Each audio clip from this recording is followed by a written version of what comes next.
to me, I guess the interesting thing about horror and fear is that you don't have to treat it as something that isn't an enlivening experience.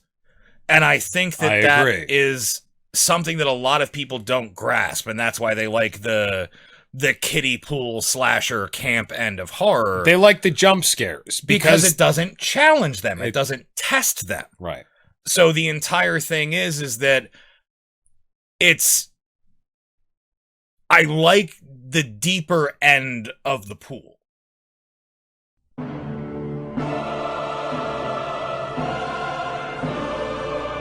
Putting the stench whore back in existential horror.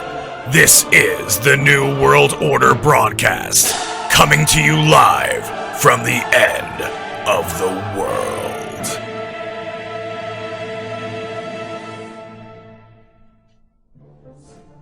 The stench whore. You better still be recording. Oh, yeah.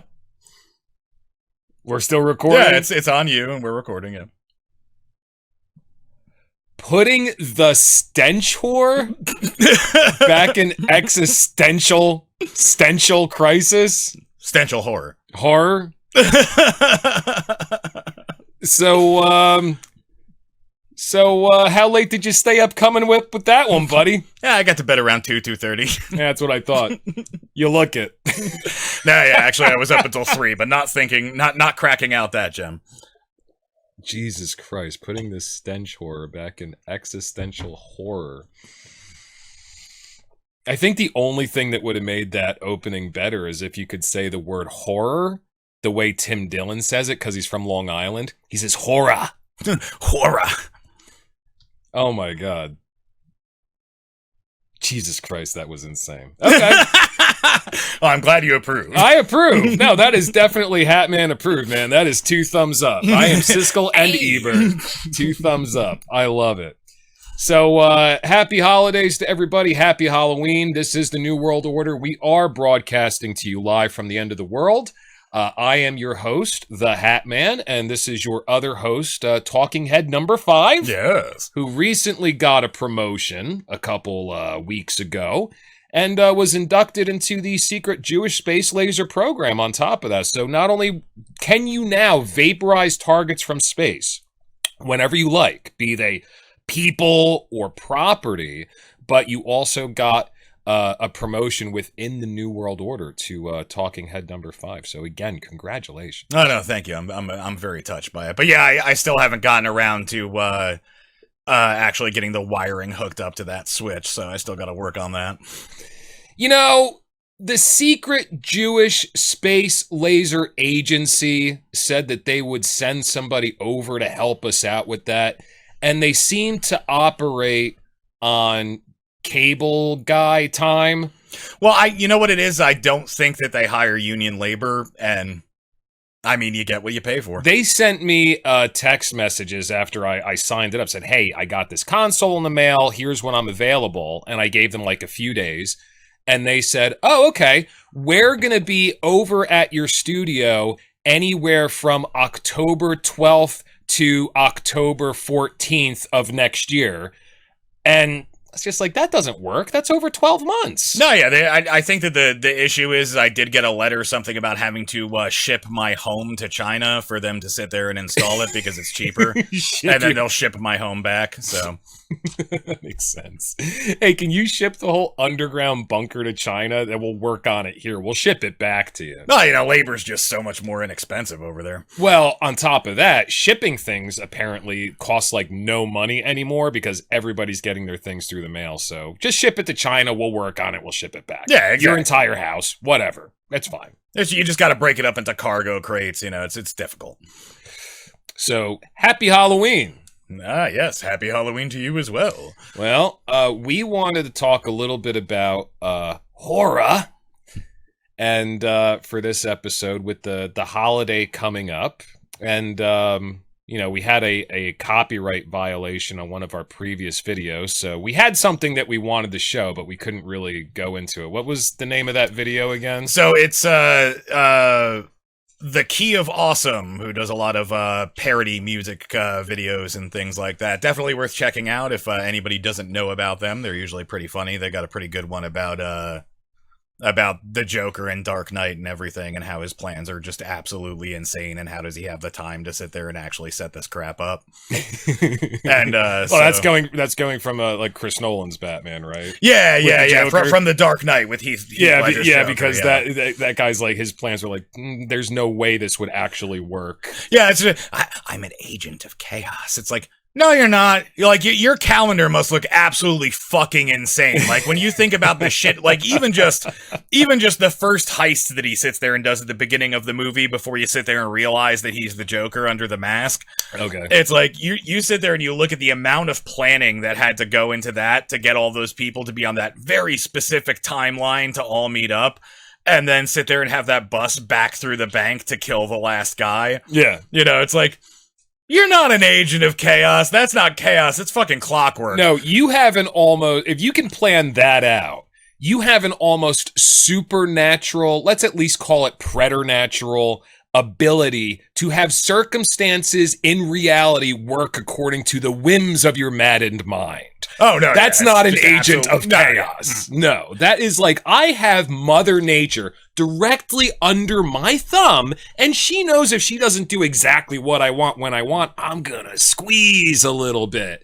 Like, that's the type of power it would take for the shit that he planned out to actually go right. Well, I think one of the funniest things, because there's a lot of little things that work really well in movie editing, and I know we're getting off on a tangent, and we'll get back to what we were talking about initially in a second, but I really don't have anywhere to go with it, so let's stay on the tangent. Okay. But yeah, so the funny thing is when you think about how that movie is introduced with him, is it's showing the clown mask and it's coming at him from behind on a street corner, which means, and he's got his full makeup on under the mask. Yeah, so everybody can see him. So he's standing on a street corner straight up as the Joker without a mask on, and throws it on real quick when the car pulls up. Who is not calling the fucking cops seeing that guy standing on a street corner? I mean, I know it's Gotham, but there's nothing illegal about wearing clown makeup on a street corner. You don't think anybody would be paying attention to a guy with like a duffel bag holding a clown mask while wearing clown makeup? I think they would be paying attention. There would be people asking for photos. I think that he would have been mobbed slightly. It is Gotham, slightly mobbed, but there's nothing illegal about standing on a street corner in clown makeup with big scars on your cheeks. And holding a clown mask. Which is a little odd, just like lighting a fire truck on fire in order to divert traffic to the bottom level. That was definitely, like, that's one of those scenes of that movie to get onto the topic that's like, that's one of those, like, horror moments where it's that's like... a horror moment. Yeah, what we wanted to talk about, but we'll get into it after, you know... So, No. This is a good lead-in. Keep it going, because that's exactly where I was thinking. I was like, that's horror to me. That's horror. So we wanted to discuss a little bit what horror means to us and what effective horror is and everything in media, because there's a lot of people who during this time of year will sit there and watch like slasher films and stuff like that. And it's like, I've never found those scary. They're too camp to me. And I did when I was a child. I mean, and the funny thing is you think about like the big horror franchises like Friday the 13th, Nightmare on Elm Street, stuff like that. Okay. It's like their first movies were relatively effective horror. You know, like you sit there and you think about Halloween and how like the whole thing's building up, like how terrifying and psychotic Michael Myers is before any of the killing even happens. You know, you've got Freddy Krueger sitting there and like the whole concept of somebody attacking you through your dreams. And I remember like the first Nightmare on Elm Street wasn't quite as campy as the follow-ups, right? It was a little more serious. Yeah, the character exactly. was a little more serious. It was the same thing with like a lot of people. I mean, they bring it up obviously in the first Scream movie, but it's like the main villain is implied throughout all of Friday the 13th to be Jason Voorhees, but it's not. It's his mom getting revenge on these camp counselors because her kid drowned in the lake. Mm-hmm. And then after that, it goes into the silly horror town of, this undead guy who comes up out of the lake and murders people with a machete. But it's like the first movie, it was his mom who was doing all the killing. You know, they wrong-footed you and made you think it was him because that was like, you know, the ghost story that all the camp counselors were telling each other. Now, how about I don't remember that because I must have not watched Friday the 13th, the first one, for quite a long time. Now, how about Nightmare on Elm Street? Because I kind of remember the first depiction of Freddy Krueger to be like a little more dark and serious. Yeah, and it's this masterful horror concept of somebody taking revenge from the beyond the grave who sits there and he kills you in your dreams. Mm-hmm. And like that's an effective horror concept. Fucking brilliant. Yeah, it's a really effective concept. And then it turns into like later iterations where he's using like a power glove to like sit there and fucking murder kids in the one dream. That like, I do remember. It's like, now I found that to be psychological horror because like, oh my God, what kind of coked up psychos in a Hollywood boardroom sat around and thought that this was a good idea? That's horrifying. How much drugs are you on? And it's like, you can sit there and you can make the argument that like, okay, well, a kid would dream about video games. But it's maybe. Like throwing the Freddy thing with like, yeah, everything got very camp. And it's like, but people got really attached to that camp kind of horror, and it always landed kind of flat on me. Sure. Well, I mean, the original, what's the original horror movies? What's the director? Jesus Christ, the studio. It was like Hammer or something like that. Oh, so Hammer Studios did a lot of the Dracula films with Christopher Lee, I believe, right? Christopher Lee, or maybe a guy who did it before Christopher. I don't know, but like that's where like our original concepts of when you're like, hey, here's a classic Hollywood Halloween monster, you know, this is what they look like, this is what Frankenstein looks like, this is what Dracula looks like. They came from those original horror films, and I think they're called the Hammer. Well, I think that's the name of the studio. Right? Hammer Films was a specific studio, and I think that the Hammer Films. So what you're talking about is the Universal monsters, okay? Because those were done by Universal Studios, like the Wolfman, the Mummy, Frankenstein, with Boris Karloff, and Dracula with Bela Lugosi. Bela Lugosi. Yeah. There you go. So Hammer did the Christopher Lee Dracula films. Okay. Maybe one of the best Draculas. I would argue Gary Oldman takes the trophy home with his depiction of Dracula in Francis Ford Coppola's. Yeah, Dracula. Bram Stoker's Dracula. Yeah. That, in my opinion, was the best depiction of Dracula. That's so otherworldly and creepy, and they bring into it a lot of the mythology where he's kind of a saint, because if you look at a lot of the things that happen in his castle, like what's the fucking guy's name who's actually a terrible actor that we all love? Oh, Keanu Reeves. Keanu Reeves' character, he's John Harker, and he opens up this chest of perfume. He opens up the bottle and it drips upward instead of downward, and stuff like that is actually very tied into the Roman Catholic religion. When you have a saint at the point of the saint's death, the miracles in the and physical proximity of the saint's death, you have otherworldly miracles that take place, like water flows upstream, weird shit like statues that. crying blood and crap like that. And like there's all these like little things in Dracula's castle that to me is like ties it into that sort of folklore that's taken so seriously in the Western world, because we still are predominantly a Christian nation. It's hard baked into the fabric of our imagination to such an extent that, to me, displaying things like that in the movie were horror. And just the fact that Dracula, depicted by Gary Oldman, and that all that weird makeup and everything, he's so otherworldly. He's so what you would not expect Dracula to look like. Yeah, and I think that for me... And act like. Yeah, no, I got you. And I think that for me, the difference between like that camp slasher horror, like camp horror and stuff like that, mainly seems to subsist on jump scares. And I always feel like jump scares it's cheap. A cat can jump scare you. You know, like if you're sitting there at home and it's dark and like you're just like laying on the couch or something, and then all of a sudden something jumps onto you, like it's like, that can elicit the same response as seeing some camper get their head fucking whacked off, from out of nowhere. So what you're saying is it's just easier to frighten somebody with that sort of thing. Yeah, because so you have to build up a certain tension, you have to build up an expectation in the film, and then you have to build up a silence, and just before that feeling is relieved, something happens. Exactly. And then and then it releases all that tension, though. You see, right. I think that really good horror does this very slow boil where they just build up all that tension and then they leave you with it. And the movie sticks with you when you're done because they never released the tension. And actually one of the most frightening films that I ever watched growing up, and we were quite young, but not super young when the original Blair Witch Project came out. So we were in high school, yeah. Yeah. And that stuck with me, I think, for exactly the same reason that you're talking about, is because they built up all this tension in the marketing.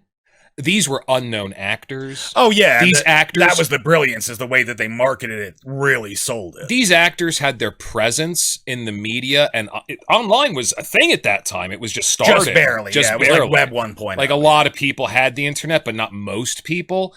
And they erased their IMDb profiles. Like, these people are just missing. They're dead. We don't know what happened to them. And everything in the Blair Witch movie was supposed to be found footage. So everybody, and you can't get away with this anymore. Oh, sure, because you can look it up too easily. But back then you could get away with this. Yeah, it was easy for those people because they were no-name actors and everything at the time. It was easy for them to just kind of disappear for a little bit and let the marketing do its job. It's fucking genius. I can't believe nobody's ever marketed a movie like this before. It's fucking brilliant.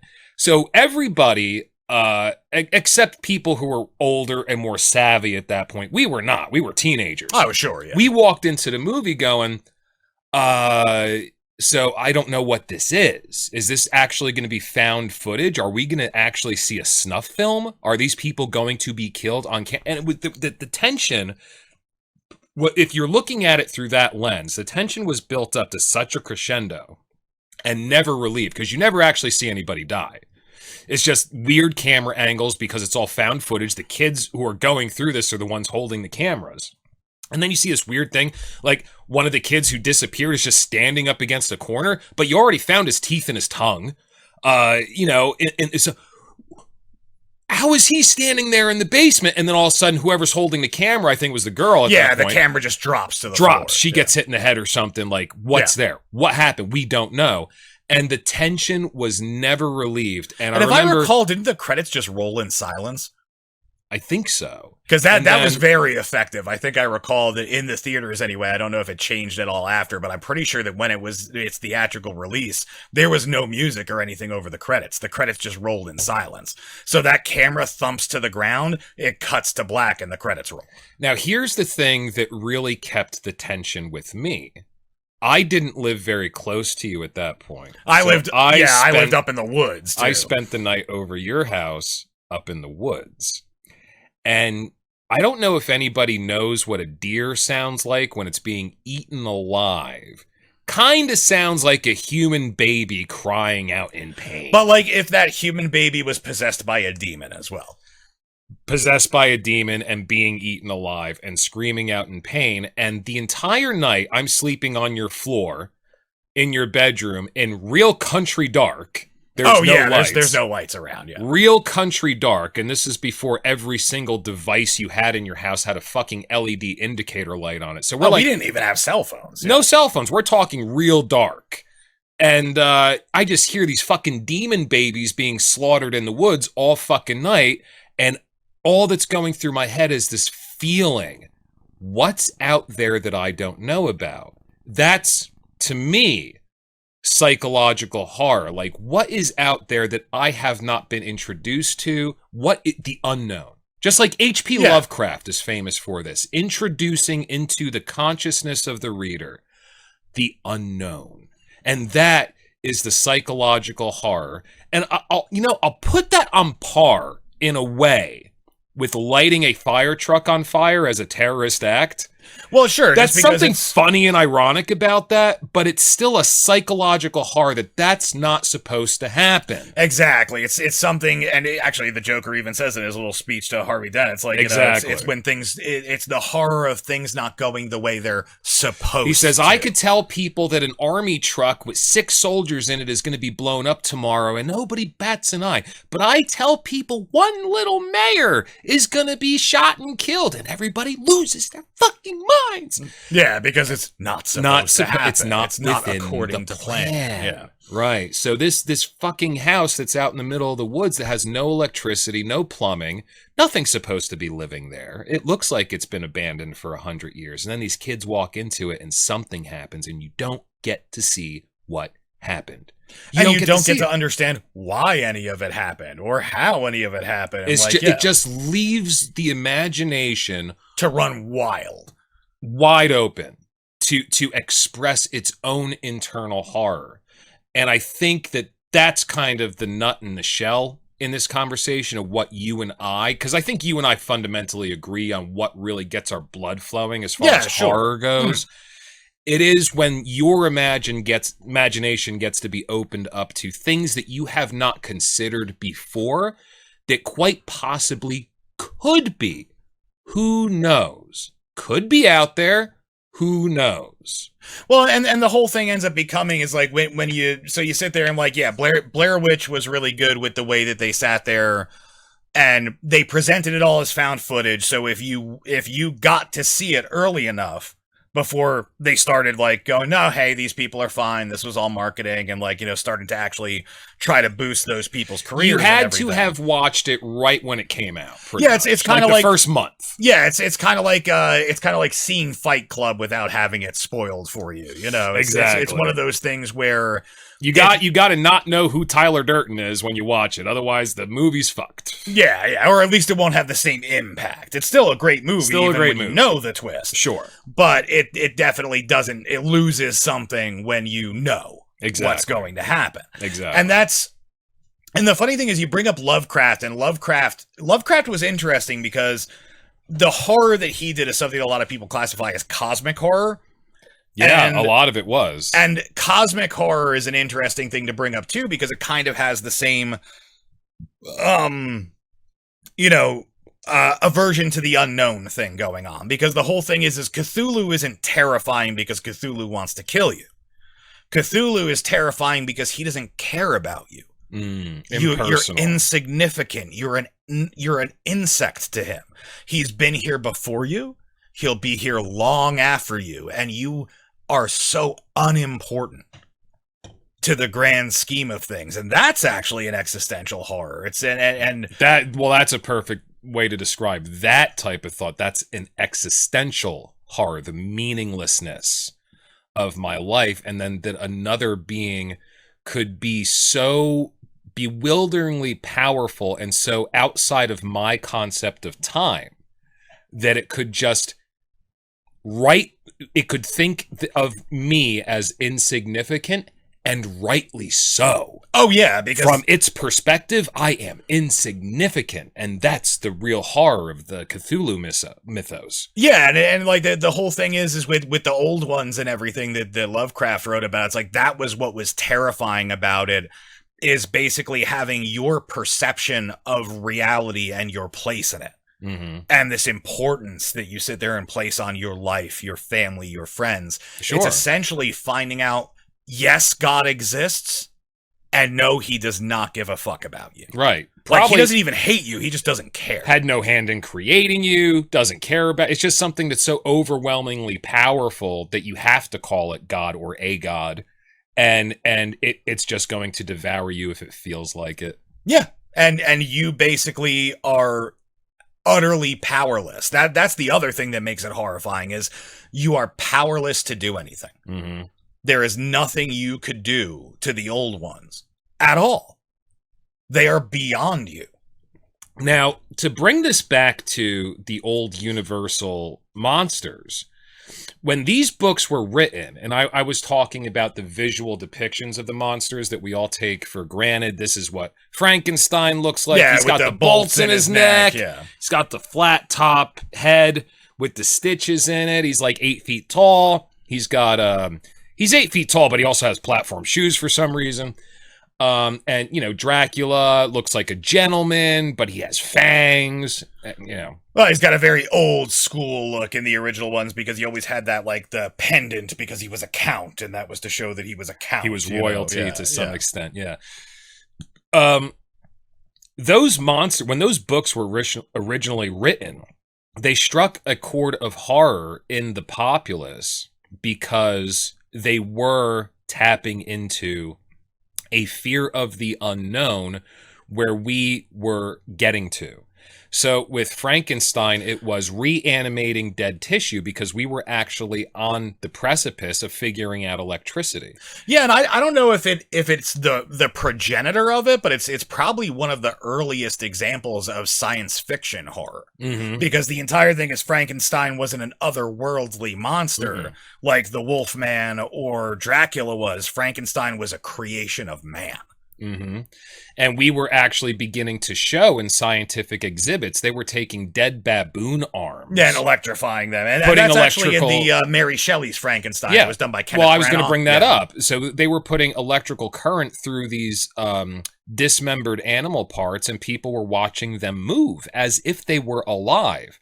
Now, for most people who don't understand what electricity is, and at the time, to some extent, we still don't. That's the weird thing.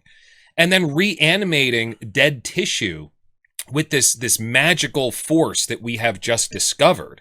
And we're, hey, did you see that baboon arm? Get up and dance around. We're going to power your house with that. That must have been haunting to people.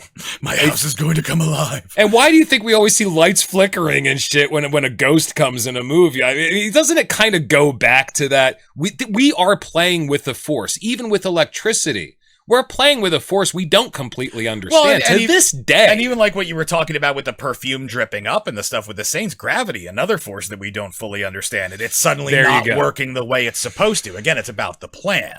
It's about it not working.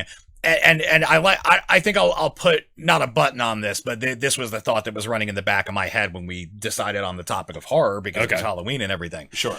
Is that, to me, the most effective horror runs on something I like to call nightmare logic. And the concept to me of nightmare logic is when you have a nightmare, that's what makes it a nightmare, is when things start working the way they don't in the waking world. And you thereby lose control because your perception of cause and effect gets, in a nightmare, at least for me, not all of a sudden thrown out the window, but slowly but surely thrown out the window. Yeah, it starts breaking down. It's dissolving. It starts to dissolve, and oh shit, cause is not having my predicted effect. Shit's breaking down. I no longer have control. And it removes agency from you. Exactly. And you bring up control a lot with me when we have these conversations. I have a feeling that you think I'm a little obsessed with control. We're going to get back to that, but before we move on from why Mary Shelley's Frankenstein was so frightening, and then talk about the difference in the depiction between the Universal monster movie of Frankenstein versus the movie Mary Shelley's Frankenstein, which came out with Kenneth Branagh, Robert De Niro as the monster, which came out kind of like on the heels, I believe, of Bram Stoker's Dracula with Gary Oldman. This was just like, hey, let's get back to what actually made this frightening. And the thing that made Bram Stoker's Dracula frightening when it first came out, if you look at, because I read the book, and honestly, I found it fucking boring. I barely made it through. Yeah, it's so the book, for anybody who hasn't read Bram Stoker's Dracula, it's mostly people writing letters to each other. That's really like, the book is correspondence. And they talk about some fucked up shit that they went through, but for some reason, it doesn't land with the same horror. Now, you have to put yourself back into this Victorian age in Europe and why these things were terrifying. The way that it was described to me, I watched a few documentaries after I was so disappointed in this book. The actual book Bram about Stoker's why Dracula. it had an impact. So I watched a few documentaries about why it had such an impact, because Mary Shelley's Frankenstein made sense to me. It's still kind of horrific, you know? Yeah. So reading that book, I was like, this is a cool book. Bram Stoker's Dracula, never really got into it, hated it, didn't want to finish reading it. And the way it was described to me in these documentaries is we were on the back, on the heels in society of people's obsession with hypnotism, mesmerism. People were being shown that their psychology, the way they perceived the world, sciences that seemed like magic, could be manipulated at the whim of a madman or just somebody more learned, more powerful than you are. So if you look at a lot of these scenes, in Bram Stoker's Dracula, especially with the female vampires, this always stuck out in my head, the way Jonathan Harker is describing his first encounter with the female vampires. Yeah, his little harem there. Is that he felt like he was in a waking dream. They just appeared in his room slowly.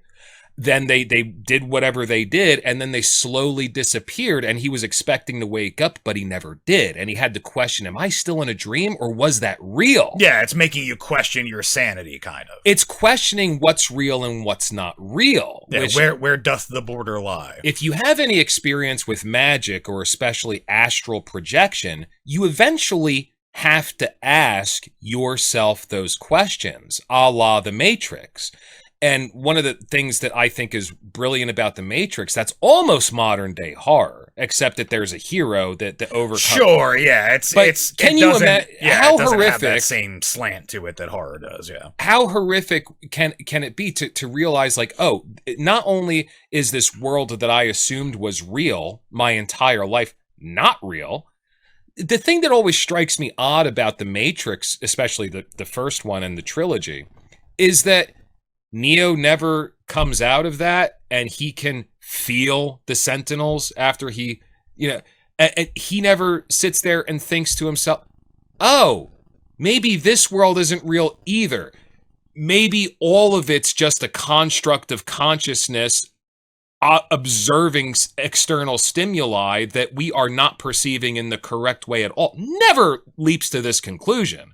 Which, when I started having out-of-body experiences, that's the first place my fucking mind had to go. And that's horrific. Existentially terrifying. No, yeah, I hear you. So, I mean, that's the reason why Dracula was so popular and horrific when it was first written, is because it was making people question the very nature of reality. If you can have somebody wave their hands over your face and convince you that nobody else is in the room except for you and, I don't know, a giant chicken, and you start talking to the giant chicken, and in your memory, when they release you from it, you don't remember anybody else being there watching you, laughing at you. All you remember doing is having a conversation with a giant chicken. And look at that in perpendicular to UFO abduction experiences. Oh, yeah, sure. Same fucking thing, man. Same fucking thing. No, there's definitely something that links the abduction experience and the nightmare logic kind of thing. But yeah, I think that another interesting wrinkle to the Dracula story, though, is that when you think about what society was coming off of and heading into a technological age and heading into something that, contemporarily speaking, when you think about societal constructs that they were, like, in the grand scheme of things just coming out of at the time, the fact that he was an aristocrat, the fact that he's a count. Sure. So it's like you actually have that societal thing, too, of this person, this count who feeds off of the peasants' blood. Off the peasants, right. So it's like, I think that there's a lot of intertwined concepts that were in that probably made it much more effective to read at the time, and that's what I liked about Ford Coppola's depiction of it, was just the fact that he brought the nightmare element of it up front and foremost, because that's where the modern horror would derive from. Mm-hmm. Is the lack of agency, the fact that you can't trust your senses, you can't trust the people around you because they may be being controlled. It just makes your faith. And that's the funny thing, is your faith in your own experience, because in order to trust so what it is telling you, I think, is in order to believe the evidence of your senses, even that takes faith. Well, and I think that it's funny because when you think about the way it all starts is a man losing his faith. That's how he becomes Dracula, is he sits there and he comes home to his beloved having committed suicide and renounces God. Well, I don't think, if I remember correctly, that's not in the book. That whole love story thing was just dumped in the movie. Well, either way, it was effective, sitting there and just having... The movie's great. Yeah, but that wasn't in the book. Gotcha. But having this religious crusader who sits there and, but I think that it was a good touch if it wasn't in the book, because... It's a great touch. That drove the whole movie. But that's what I'm saying, is so that then the entire story and the horror from it ends up coming from your beliefs, and your beliefs being shattered. Dracula becomes a monster because his faith is shattered.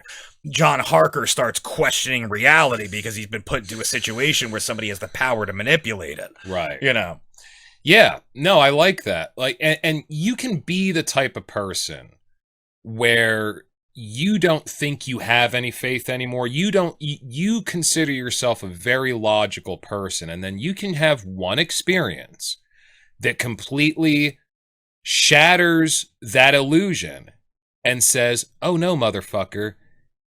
You have to have faith just to trust the evidence of your senses." Oh, yeah. What is reality? Right there. You have to have faith in order to define what reality is. Otherwise, all that you're doing is you're building a logical construct in your head whose basis is around consensus. Well, I'll consider something real when multiple people perceive the same thing. What happens when 5 people do and 4 people don't? Well, welcome to modern political discourse. Yeah, exactly. So, I mean, is it real or is it not real? I mean, what actually is going on? I mean, 4 people see it one way, 5 people see it another way. And you know about all those experiments that they have, where they have the guy holds up a marker, and the marker's either going to be blue or red. And everybody in the class is an actor, except for one person they're doing the experiment on. And he holds up a red marker, and everybody in the class says the marker's red. And then what inevitably happens to the person they're doing the experiment on? 99% of the time, he'll go ahead and say that it's red because everybody else said that it's red. And in his memory, hey, why'd you say that blue marker was red? Was it just because everybody else said that? He actually remembers it being red. Well, that's one of those things where and I think we're kind of spiraling out a little bit, but I don't think so. I think that is what horror is. I think we're getting more to the core of the situation. Well, I think horror is when you find out that the marker was blue, because he's not experiencing horror while the experiment's running. Sure, the experience of horror is finding out that your perception of reality, like you said, is not under your own agency, not under your own control. That's fucked up. Oh, yeah. That's really fucked up. Sure, and I mean, you sit there and you look at things like so not only in movies and everything, but there's actually a lot of horror across multiple medias, and one of my favorite horror experiences ever is the Silent Hill series, the video games. That's great. And we know somebody, Kevin, who never watches this. Thanks, Dad. Who when we introduced him to that video game franchise, he said, "You know why this is so scary? Is because it feels like anything can happen at any time, and all of your expectations are just blown apart." Yeah, and I think that hits the nail on the head. The game starts fucking with you and really. And I think that I feel like video games are really good. I wish they would make more good horror games like Silent Hill and stuff like that. Me too. Because making it interactive is so much more powerful than watching a horror movie or something like that, because you instantly sympathize and empathize with the character because you're playing the character. So if it's done well, I agree. It can be more effective to be in a gameplay scenario when you are living in the mind of a madman and all your expectations are blown apart. It can be more effective to experience that in a gameplay scenario than sometimes it is in a movie. It just depends on how well it's done. Yeah, exactly. It has to be masterfully done. And that's the same thing with movies. I feel like video games are harder because horror really lives and dies on pacing. And with a video game, by giving just the person... like this podcast. Hey! But with a video game, the way that you have control over it ends up making it difficult to properly corral the player Right. into the right pacing Right. for those horror beats to hit. Right. You know, just because they do have agency, and if they want to sit there and, like, let's say you can pick up boxes in a game or something, it's like it's hard for it to be horror if you're stacking boxes on top of a corpse or something, or sitting there and, like, you know, putting a birthday cake on somebody's head and giggling. You know, it's like all of a sudden you just take all of the pacing out of it because you have the ability to fuck around. So I have somewhere I want to go from there, but let's stick with agency for 1 second. You introduced me to another video game that is not a horror game. It's a comedy, but it kind of touches the same note of agency. Oh, the Stanley Parable? The Stanley Parable. Thank you. So describe this game and our experience playing it, because you were like, I've never seen that before. Because I was controlling it. Yeah. And like every time you play this, so describe it a little bit so that anybody who's not watching this can. Yes, I will do it for the viewers. So the Stanley Parable, the viewers we don't have, is a very what would you call that? The type of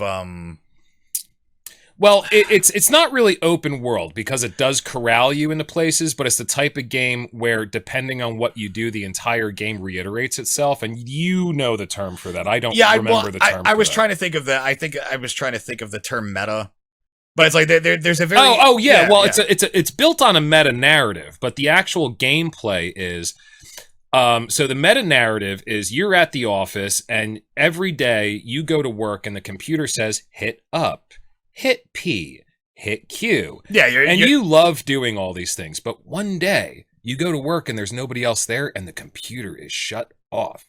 And then you hear a voice, and all of a sudden you're in control of the character. And you hear a voice saying, so Stanley walks through the door on the left. And if you don't listen to this voice and go through the door on the left, maybe you go through the door on the right, reality starts to fucking break down.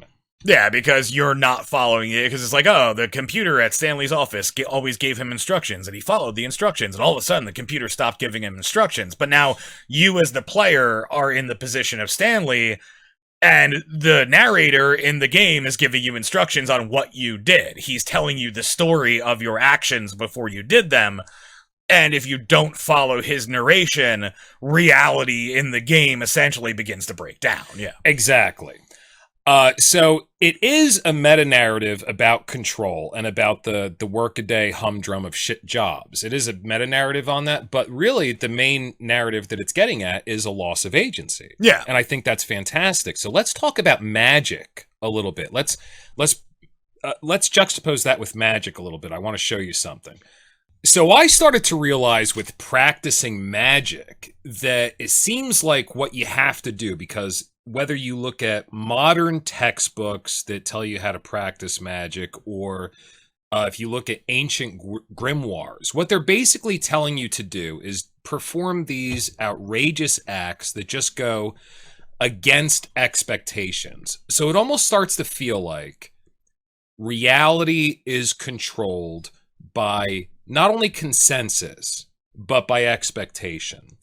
So when you perform a magical ritual, you're doing all these useless actions, these useless movements. Aleister Crowley called ritual magic meditation in the physical body. So it was kind of like you're meditating, but you're performing actions. It's a meditation based on action. And maybe you can bring up my painting that I did, The Religious Moment. I have that tab open. Yep. And so what I have depicted here, it's called The Religious Moment, and this is basically a young woman in a mountainscape, and she's completely naked. She's butt-ass naked on a cliff in a mountainscape. So first of all, why would you be like that? Doesn't make sense. Second of all, she has a table in front of her with a plate of raw meat on it.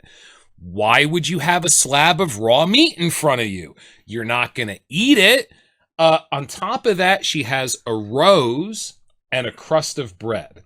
And she is about to pour a goblet of some type of liquid. I always imagined it as either milk or water, but I don't really think it matters. But she's about to pour this liquid onto the plate of this crust of bread, this rose, and this raw meat while she's naked on a cliff in the mountainside. And I called it the religious moment because I was trying to show the absurdity of religious ritual, because I was starting to come to the realization, because magic works. Why does it work? So the first thing that I was starting to figure out when I first started practicing ritual magic when I was 16 is, first of all these things that they're telling you to do are basically telling you to do things that take your perspective away from cause and reaction. It's undoing the programming of expectation. Sure. And I was highly aware of that everything that they're telling me to do is absurd. From that perspective. And then the second thing I started to realize was, this shit works. Why does it work? And it almost feels like it's breaking down the part of your consciousness that's so built into your past experience with cause and effect, so that expectation starts to subside. It's almost like you're killing expectation by doing some surreal act. And Salvador Dali talked about this a lot when he talks about the paranoid critical method. It almost seems like ritual magic is trying to put you into some sort of absurd act to such an extent that your consciousness of cause and reaction, expectation, is broken down to such an extent that willpower, what I actually want to happen, can start to come to fruition. It's almost like everything about ritual magic is just about doing absurd things and then seeing that also create an effect, which is just in line with your will. It had nothing to do with what you did. So let's precurse this with this woman here in the painting that I painted. My ex-girlfriend, who was kind enough to model for me. So let's say her ritual to do this was to get a car. She couldn't afford a car, and then all of a sudden somebody died and they left her a car after she poured milk over raw meat and a flour and a crust of bread. Well, that's breaking down expectation, and that's horror. For me, that's horror, when you figure out that there is no such thing as this cause and effect consensus reality. It really just has to do with what your expectations are. What you can get other people to agree with is what creates reality. It really is consensus. That's horrific. Well, and I think that one of those things that you have happen with, like the nightmare logic, like I was talking about, is it actually ends up being kind of like a font for creativity as well, because you sit there and when you're having one of those moments where you're in a nightmare scenario, whether it's in your head or you're having some kind of, spooky moment happen or whatever, it's like the being open to the possibilities of what is beyond the prescription, so to speak. Beyond the prescription. Exactly. Beyond the application of what it is that you understand to be like, oh, well, obviously if I do this, X is going to happen, and cause and effect. Yeah. And once that starts breaking down, it kind of opens you up to a lot of different ways of looking at not just reality and your life, but kind of open to even new ideas. And that's where I feel like a lot of, when you sit there and you have somebody like Mary Shelley who sits there and like, she came up with that shit off the top of her fucking head. Like, the story behind that book is her and her husband and some other writers and stuff hanging out in like this spooky place and writing stories together.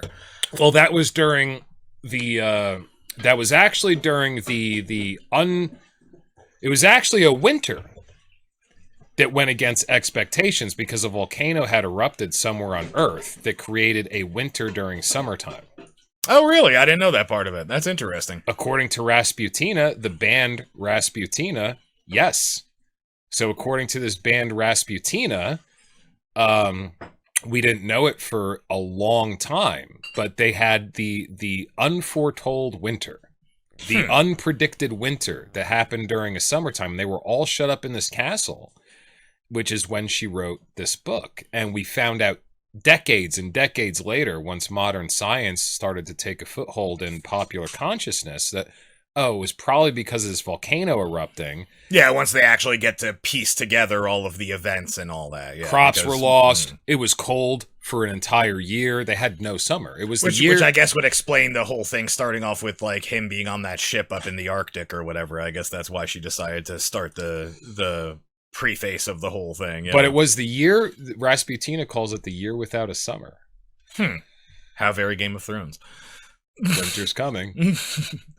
But yeah, but I mean, you sit there and you look at, like, even that just as the inspiration. So it's like, okay, so she could have written anything if you're like, oh, this, you know, this bizarre weather's happening. And it's like, but somehow through, you know, sitting there and looking at whatever, you know, was going on at the time with like advances in medical science and stuff like that. Yeah. And she sits there and she comes up with this concept of like making a man, you know. And all of a sudden that just spirals into, you know, like, I mean, Frankenstein's such like a foundational piece of horror these days. Like the concept of playing God and having it fuck up on you, you know. Playing God.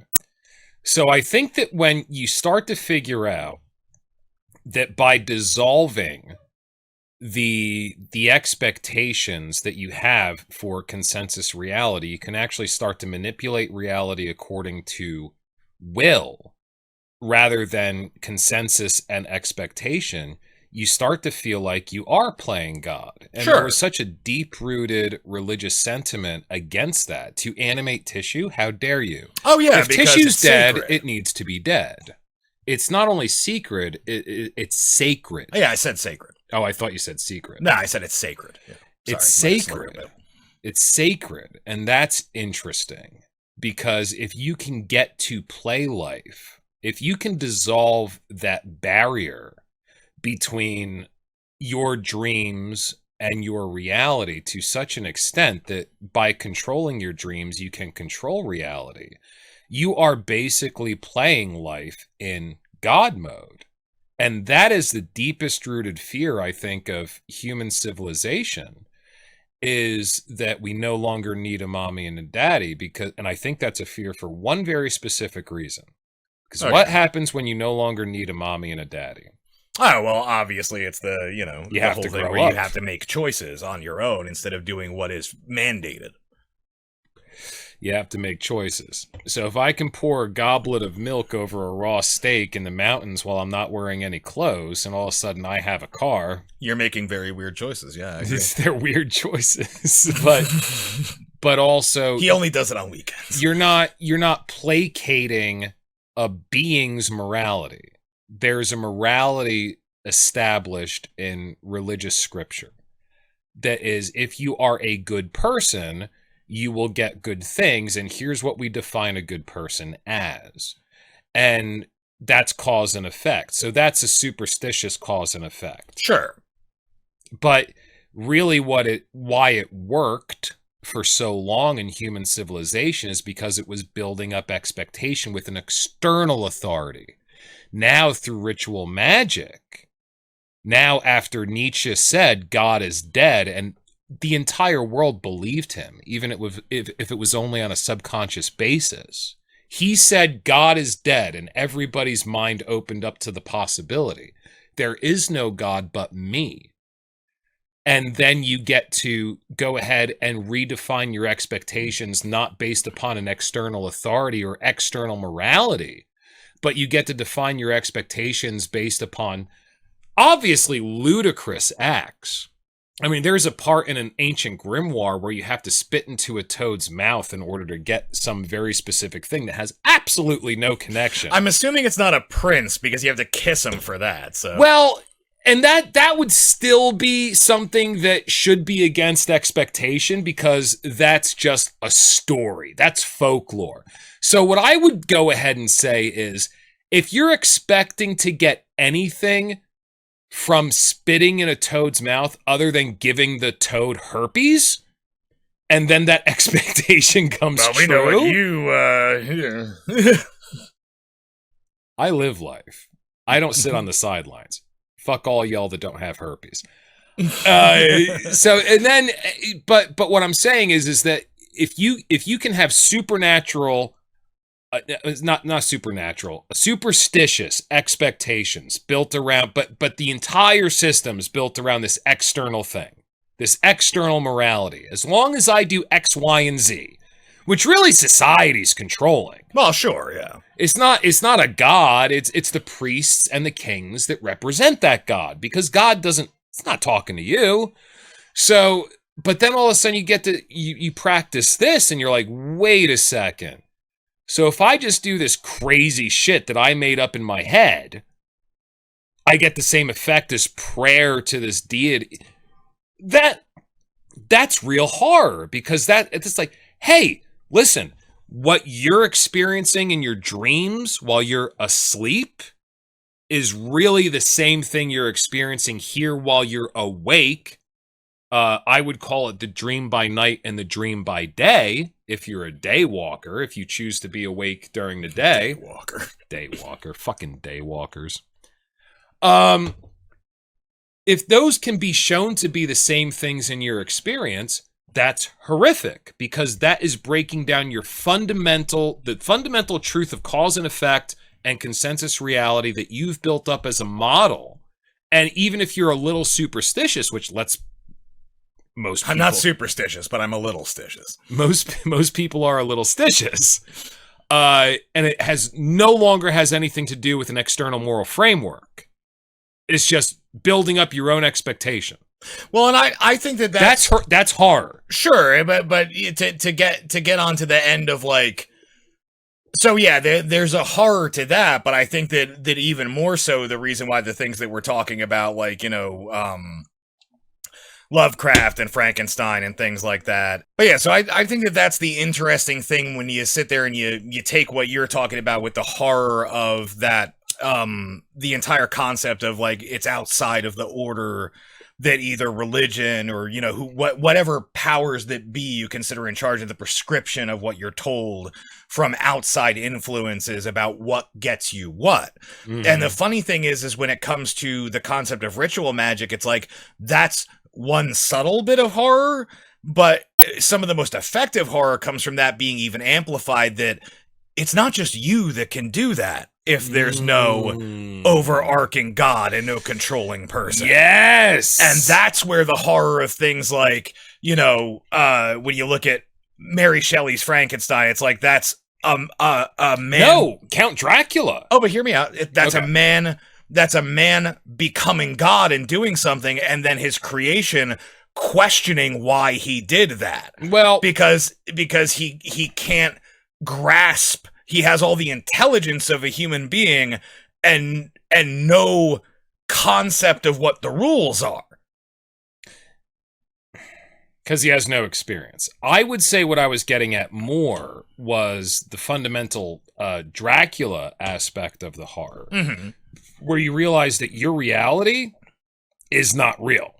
Oh yeah, sure. With all the stuff that goes on in his castle, mesmerism, hypnotism. No. In the book, mesmerism and hypnotism. If I can have you talking to a chicken, and you don't remember the people laughing at you while you were talking to a giant chicken, in your memory, you were in an empty room talking to a giant chicken because I waved my hands over your face, or I hypnotized you, waved a watch in front of your face, whatever I did to hypnotize you.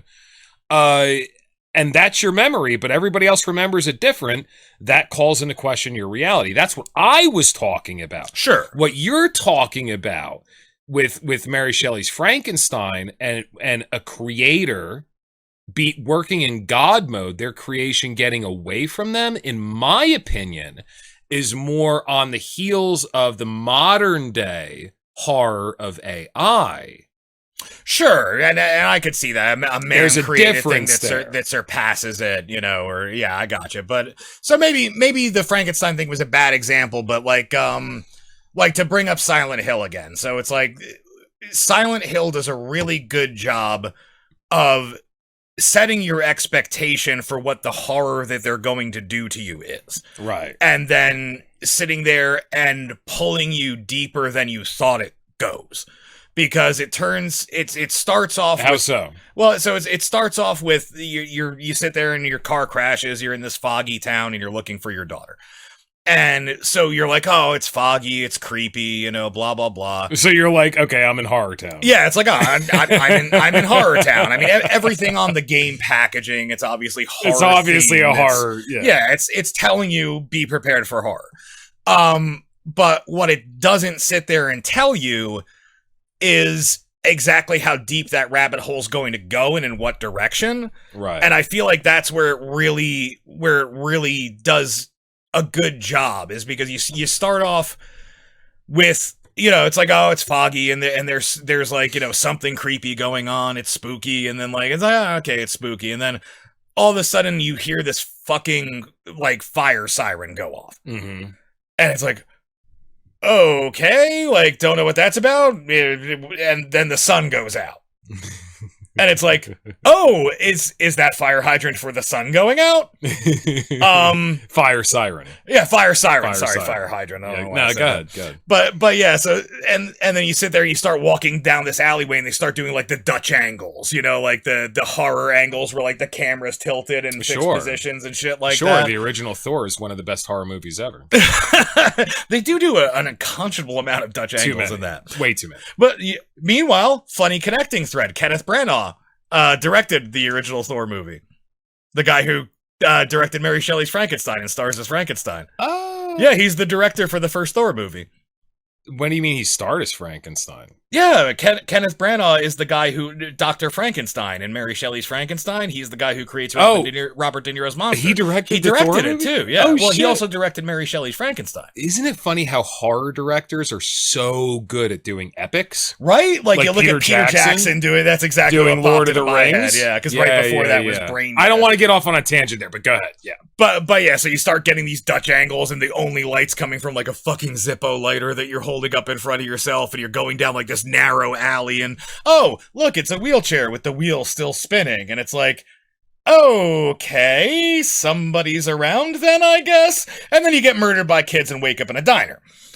And and you're, so that was some kind of nightmare scenario, and there's a cop there, okay, law and order, like everything's gone back to normal. So there's a cop there, and you get murdered by children. Yes, you end up in a fenced-in area with a guy crucified to the fence with himself disemboweled, and then a bunch of whining, screaming demon children come and nibble your gonads off. And then you die. Yeah, you crumple to the floor, smash cut, wake up in a diner. Smash cut, wake up in a diner, and there's a cop there. Yeah, who's like, oh, like, what are you doing here? I'm trying to figure out what's going on. Law and order. Yeah, exactly. So instantly, you're put back into something comfortable. Exactly. So now we're back in like, oh, okay, so it was a nightmare. This is what we're doing now, nightmare stuff. Okay, that's fine. Nightmares can be scary. And then a monster comes crashing through the window that you then have to beat off with a stick. It's like, but that's after the radio. Oh yeah, because you sit there and there's a radio that you sit there and pick up, and it just the cop leaves. First of all, law and order and security leaves. Yeah. After lulling you, and then back you into find a radio, and then you're walking around in the diner, and the radio starts to pick up static. Oh yeah, just this terrible. It's got such good sound, like design. A drone. Yeah, and it starts just like this squelching noise starts coming through the and radio. All of a sudden there's a demon that pops in that you have to beat off with a stick. Yeah, and then it's like, okay, no, we're still in this nightmare, and now there's no rules because I can die and wake up from it and still be in it. But see, isn't that real horror? Isn't real horror when you end up in a nightmare scenario and you don't know if you've waken up from it? Just like in Dracula, when he's seeing the vampire women. And they're doing whatever. I think in the scene they're eating a baby, and that's why. No, so they start off kind of like being like seducey with him. No, not in the movie. In the book. Oh, okay. You never read the book. Well, they eat a baby at one point in the movie after they're trying to do the sex time with him. Yeah, but I'm talking about. I didn't know you were talking about the book. Talking about the book because I'm talking about what was originally frightening to the Victorian era back then. Gotcha. Okay.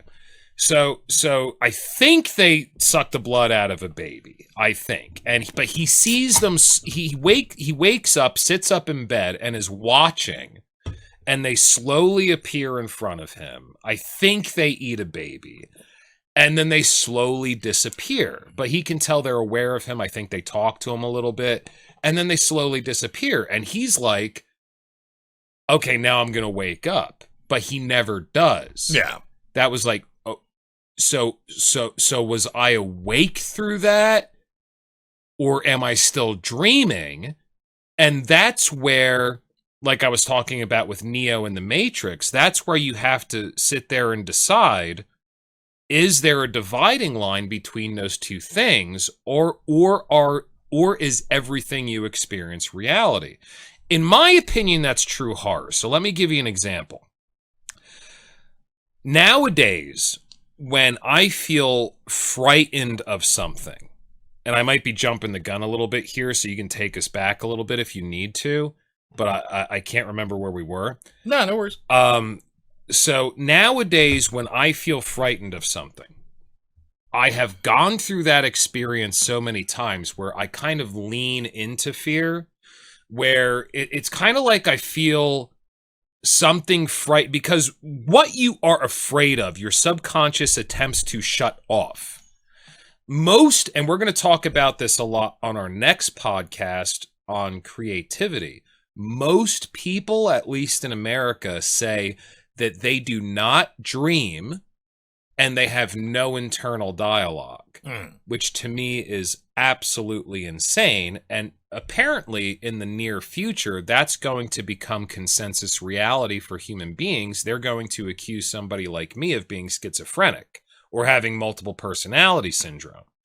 So what I have found is that what shuts me off from the totality of my experience is fear. If I fear experiencing it, I will shut it out of my memory. So what I do now is when I feel something that I feel afraid of, it's almost like it's encroaching on my peripheral of experience.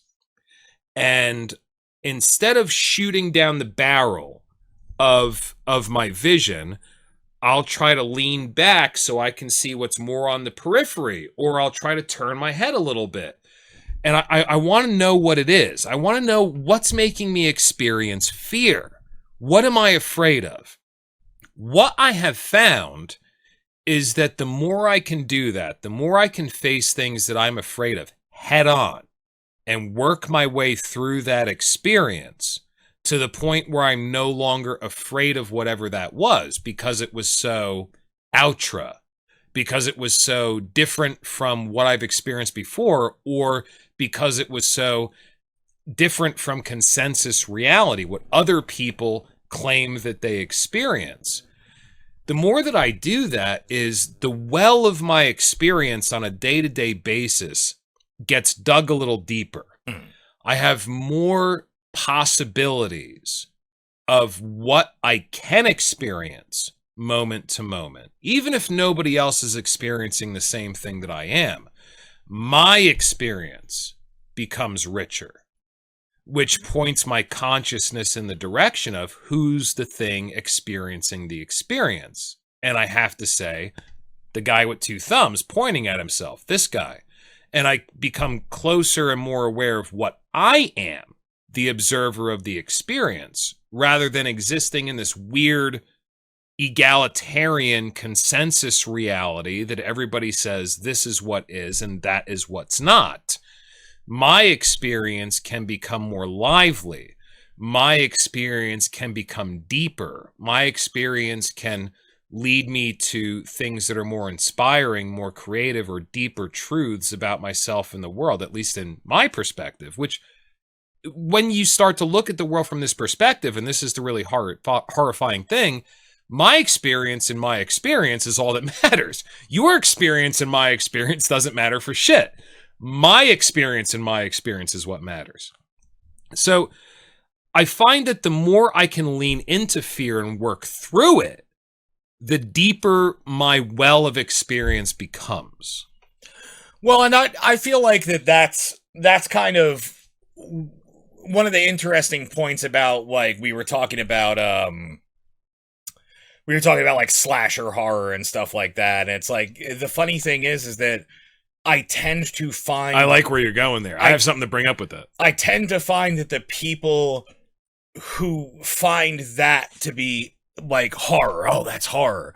It's like it's latching onto this almost pedestrian. If being startled is the scariest thing you can think of, like that's pretty myopic in the grand scheme of things. And if that's what horror is to you, I feel like that's why people like that brand of horror. It's like, oh, a little quickening of the heart. Oh, that was delightful. I feel enlivened. It's almost like what we're going to call in one of our future podcasts that we already wrote the notes on, the feargasm. Yeah, exactly. And the so little mini death. It's this comforting, expected thing.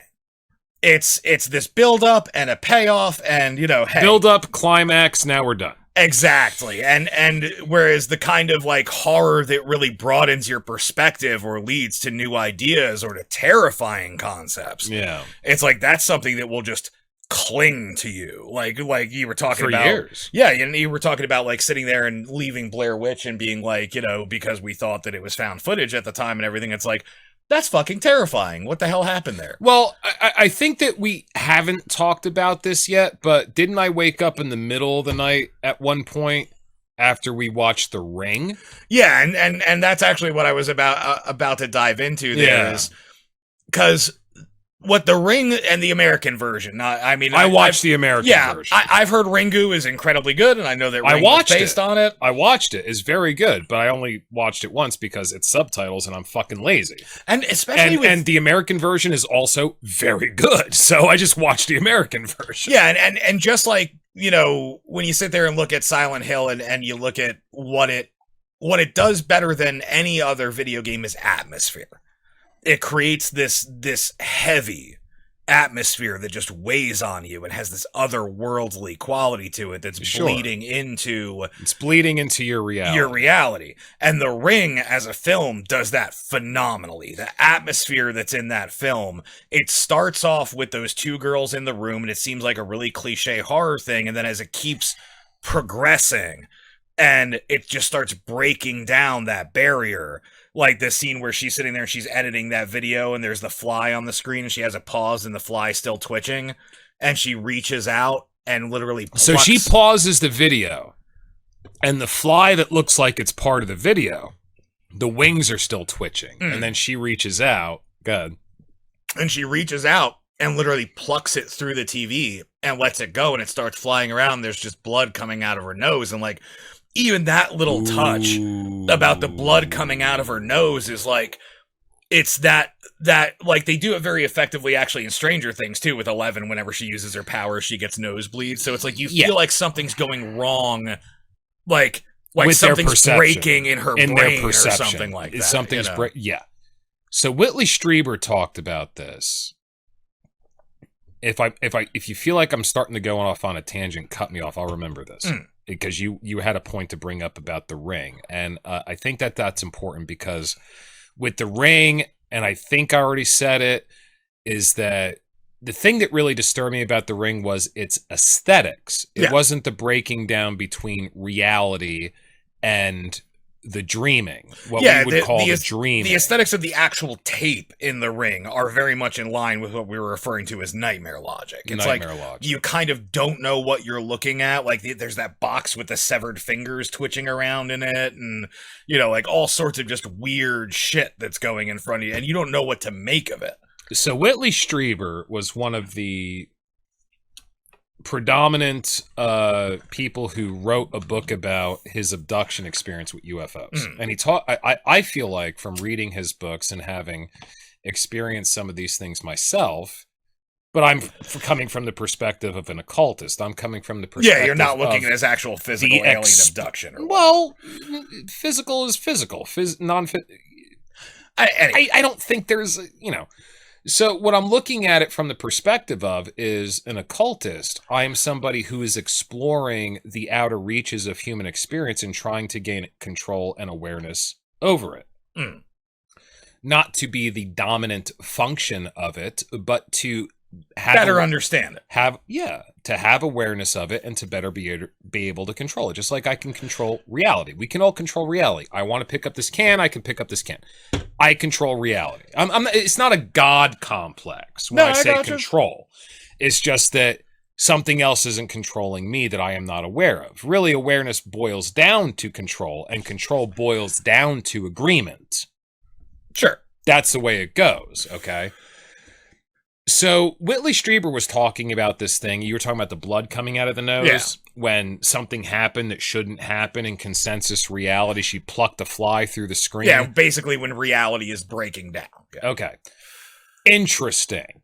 So Whitley Strieber had a few people up on his property where he had his alien abduction experiences, and every time he brought people to this property, they all experienced things. Everybody.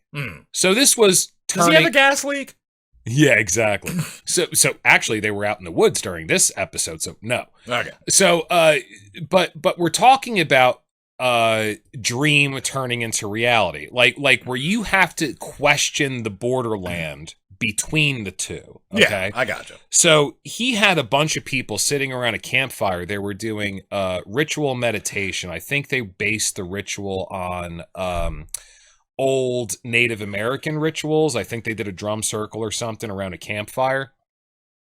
And he had like 5 or 6 people around the fire. They were doing a meditation, and every single person, 6 people, every single person saw this beam of light come down from the sky onto the campfire. Jewish space laser. Jewish space laser. Did you hit the button? You didn't have it yet. I didn't. Okay. I did. So everybody had this experience of this light coming down, except for one guy. I think he was a psychiatrist, ironically enough. Now, guess what happened? All the 5 people who experienced the light come down into the fire were all talking about it. He was like, I didn't see it. I didn't see it. He ended up with a huge migraine to the point where he had to take a shitload of Tylenol and go to sleep for the rest of the night. He couldn't interact with anybody for the rest of the night. He went to bed. He ended up with a huge migraine. So what I'm saying is, I think that fear or just not having your subconscious open to those experiences, I think it's fear. You could say fear of lack of control, whatever. But fear of operating outside of consensus reality. He didn't end up with a nosebleed in the book, but he did end up with a migraine that incapacitated him, and he had to go to sleep and leave the party. Nah, I gotcha. So the one person that didn't experience this shared phenomenon because his consensus reality was so regimented, was so outside of the expected norm, that he couldn't accept it, he ended up with a migraine and had to leave the party. And that to me is the same thing that they're trying to represent in art or the media, where they give 11 in Stranger Things the nosebleed every time she works her psychic power. It's the same thing. It's being open to that because it stresses the mind, because it stresses your programming. You have to exist outside the box that consensus reality is trying to put you in. Yeah, and I think that the more that we've sat there and talked about control, I do feel like the better term for it is agency.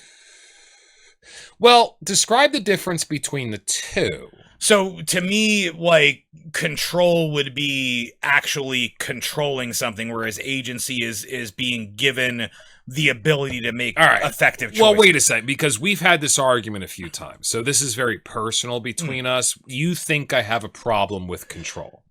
And I always try to tell you, I don't have a problem with control. I like to be in control because I think it's a favorable condition. So when I say, hey, here in consensus reality, I want the beer can to move up to my lips, I go like this. That's control. That's a pleasurable experience. Are you calling that agency?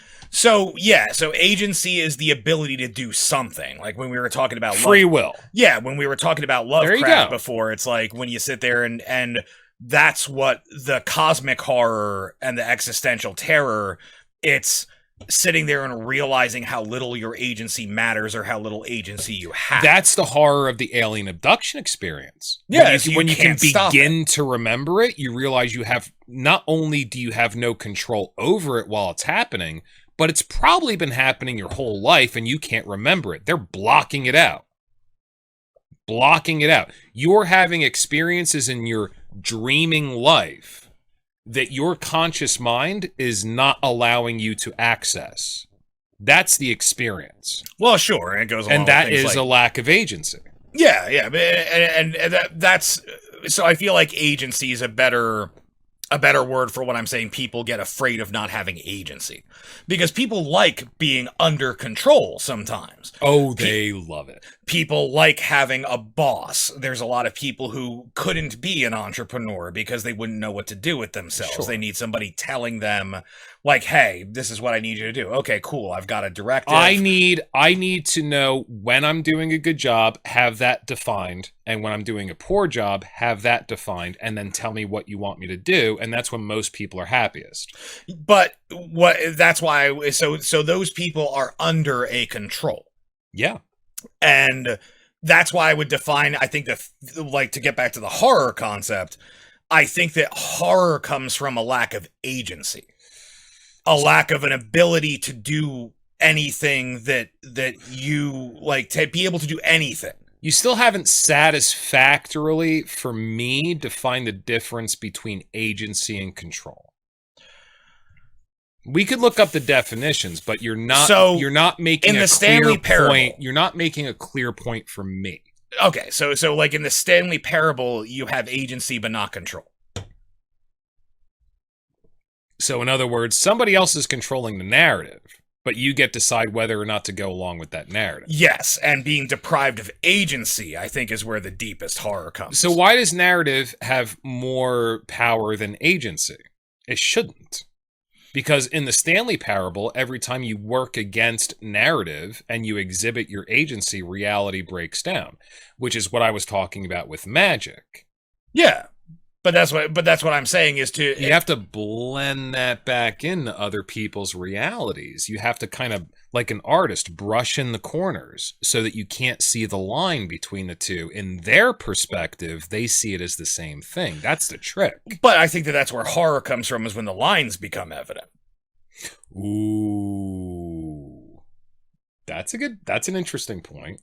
So what you're saying basically is that when people start to see the line between dream, so-called, and reality blur, but they can still see that hard edge. The artist hasn't painted it into their consciousness yet. The people that can control dreams haven't painted it into their consciousness yet so that it looks like it ought to be there. They can still see that line, but they're still seeing it bleed. That's for you. That's what true horror is. Well, I feel like that's the point where... Because I kind of agree with that. Yeah, I feel like that's the point where you start seeing... you start seeing that something is off, that there's something else there. There's something that you're not aware of. Yeah, and being made aware that it doesn't belong. That it's not part of the plan, like we were talking about before. The Joker, yeah, the plan. When you can't see the line, it feels like part of the plan. But when you can see the line, and you can see also at the same time things bleeding over the line. Like, for example, we talked about on a previous podcast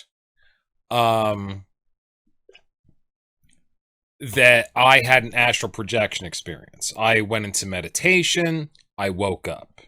I went to sleep in the easy chair laying on my back. I woke up sitting straight up in a gray room. And in that gray room, there was a mannequin head in the middle of the floor looking at me. And the mannequin head was a mannequin head that one of my ex-girlfriends had bought for me some years ago. And so I'm watching this mannequin head, and it's just looking at me. And then all of a sudden I realize, I woke up. I was like, oh shit, this isn't normal. And all of a sudden the mannequin head looks at me and it goes like this. It smiles at me with its eyes wide open. Yeah. And it nods at me. And I'm like, ah, cool. I'm out of body. And I try to move out of my body and I couldn't. Everything went black. And then I woke up on my back in the easy chair staring at my normal ceiling. And then I went to work and I came home at the end of the day. And there was this little fucking mannequin head, mannequin head, baby head that Harry bought for me for our podcast, sitting here on the table looking at me with hollow eyes, super creepy. I was like, and then he goes to me, he goes, "Hey, there's a lot of masks that are made from human faces we might have to go buy. You should come back with me to the flea market." And I'm like, who the fuck are you? Of course we're going to go do that. That sounds amazing. And unfortunately, the guy had already left. And then I looked at them, the masks made from human faces. I didn't think they were that great. Otherwise, I would have bought them. Nah, yeah, I got it. But still, so that happened in the AM. The second thing happened in the PM. That's where it's blurring. It's blurring, but I can still see the line.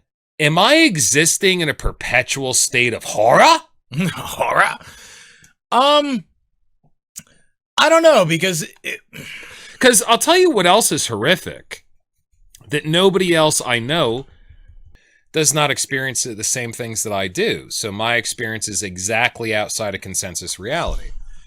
That's horrific. So am I existing in a perpetual state of horror? Is that fundamentally breaking down my confidence?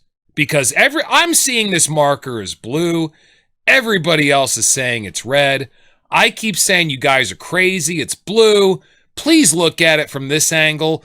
Please look at it from that angle. And everybody just comes back to me and goes, listen, dude, we don't want to put you in a hospital. It's fucking red. and I start to, it starts to make me feel like I'm a little fucking crazy at a certain point. You know what I mean? Well, I almost feel like, if you're going to sit there and talk about horror coming from those lines becoming apparent and not something that is within your ability to alter. Like, I think that's kind of where people start seeing that as a horrific thing. If you're like, ooh, there's the edge of the piece of paper. That's interesting. I wonder what's over the edge of the piece of paper. Well, that's where I am now, because I did already talk about leaning into fear. Yeah, but that's what I'm saying. Is I think that that's where the differentiation might lie, is the fact that it becomes an existential horror to people who don't want that to exist, who aren't curious about it. But it is a different type of horror when you are experiencing a reality on a day-to-day basis that is so different from other people's realities that you are just ostracized. That is also a horror. Sure. That's a horror for the primate.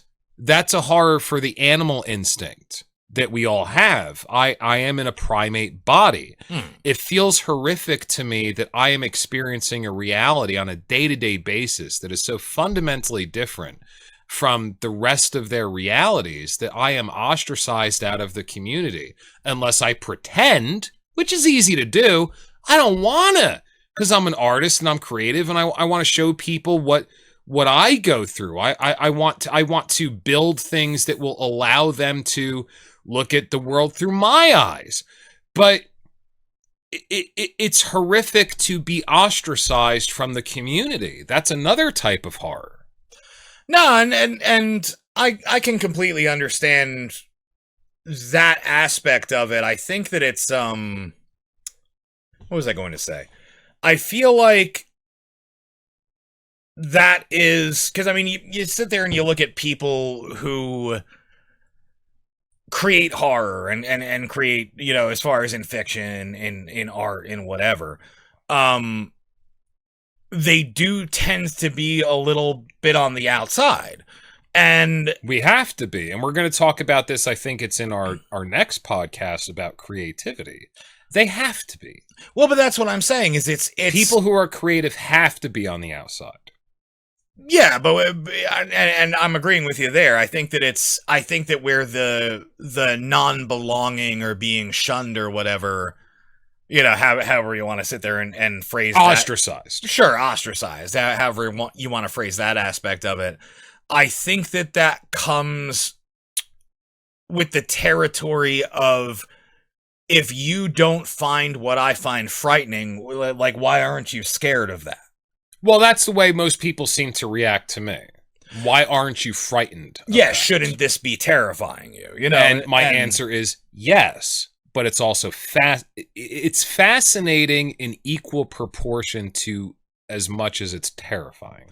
That's the way I react to fear. Sure. So if you sit there and you look at a concept like, you know, Silent Hill or The Ring or any of those, it's like, if you have a character that's in that video game or movie that seems perfectly at home with everything that's going on, you're going to assume that person is the villain. Yeah. Because that's the narrative.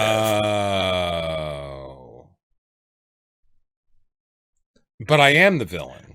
But that's why you're being ostracized, is because if you see that line and you're like, ooh, I want to look over the edge. What's over there? You know, everybody else is like, oh, stay away from that thing. That thing is going to drag you into a pit. No, or you're going to fall off the edge of the world or whatever. No, that's a very simple answer, and you gave me my answer. My question was, why am I being ostracized for having outra non-consensus experiences? And I used to think that it was because everybody assumes that I'm lying, but now that you say that, it seems to me that the reason why I'm being ostracized to a certain extent, and there's a great quote from the Bible that Kevin brought up to me, a prophet is never welcome in his own home. Yeah. And that's a great quote. I think it's from our Lord and Savior, Jesus Christ, Hail Mary. And, but I think that what happens there is subconsciously they know that they could experience these things themselves, but there's too much fear. So subconsciously their emotional regulation is built so far up against it, their logical mind takes that information and perceives it as impossible. Well, sure, and look at this psychologist that you were talking about with the whole light on the campfire thing. Mm-hmm. The psychologist is the one who couldn't see the light. That's crazy. As far as I remember the book. Well, but what I'm saying is that I think it was a psychiatrist, actually. Well, but either way, it's just one can prescribe medicine and one can't. But that's a big difference. Sure, it does require for background. Yeah. I mean, background, one, you're just looking into Jungian archetypes and Freudian what's the thing? The libidos and character armor, and the other one you're saying, hey, you have a chemical imbalance in your brain. Let's change that with medication. So one background is very different from the other background. Sure, and then they're both approaching the subject in different ways. So I think it was a psychiatrist. I think it's the one that was looking at perception versus perceived, rather than shit's wrong in your brain, you need medicine. So go ahead. But yeah, so I mean, what you were talking about with that occurrence happening with that person, it's like, yeah, they've been trained to perceive that as being something off. So they just don't see it. Yeah, and so you saying that you saw it, if it was reversed and one person saw the light and the other 5 didn't, maybe that one person would be the one with a headache. That's what I mean. That's what I was driving at. Maybe. And if you're being trained, that's crazy. I didn't consider that. Yeah, because if you're being trained to look at things in a different way than other people, which is kind of your scenario, is you've been training yourself to look at things differently. Correct. And so on purpose. Yeah. So if you've been trained, I'm sure he went to med school on purpose. Correct. So it's like, but if you're being trained, well, maybe he didn't on purpose. Maybe his parents really pushed him into that. We don't know. Maybe there's a whole lot of psychological subconscious background that goes into that decision that wasn't really a decision in the first place. So to be pressured into it by his parents would be to be controlled. To actually go to school would be agency. No, I hear what you're saying. Well, you have to draw into my head, you have to draw a line at a certain point. But what I'm saying is that if the decision is you know, if the culmination of reality is produced out of things that you are unaware of, you do not have agency. And yes, then we and go that's into the another horror. type of Yeah, horror, yeah. zombies. Okay. I never found zombies scary, you know that? Me neither. Because I just, it's one of those things where... But you know what I'm saying, and you know Yeah. where I'm bringing that into it? Yeah, I got you. Where if you just have no agency and you're completely, all of your decisions are based upon animal instinct, you have no decisions.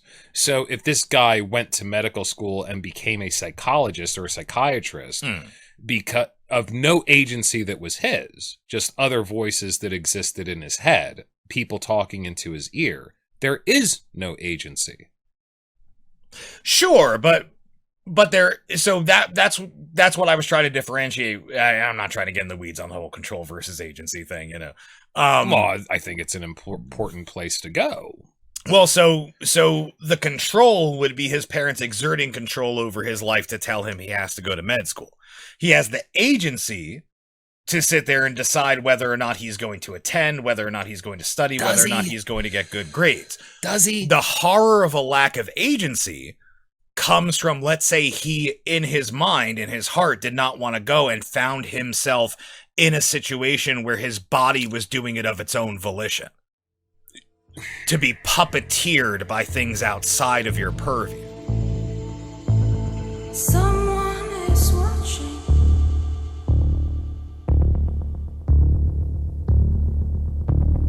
There are strangers.